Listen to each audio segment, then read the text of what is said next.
गोवा येथे पार पडलेल्या रेन फॉरेस्ट चॅलेंज इंडिया या राष्ट्रीय स्पर्धेमध्ये 4x4 मॉडिफाईड या विभागात विरार पश्चिमेच्या नंदाखाल येथील रहिवासी असलेल्या सिरिल बेलेरियन डिमेलो यानं दुसरा क्रमांक पटकावलेला आहे। राष्ट्रीय पातळीवरील आयोजित ही स्पर्धा आव्हानात्मक मानली जाते।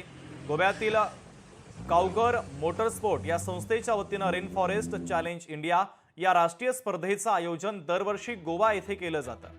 ही स्पोर्ट्स कारची स्पर्धा असते।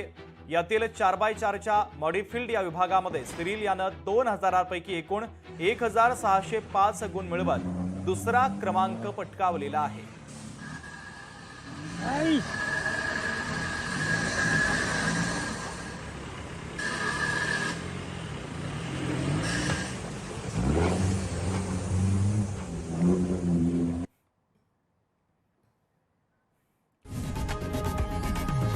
लोकशाही मराठी ऐका, पहा, जागरूक रहा।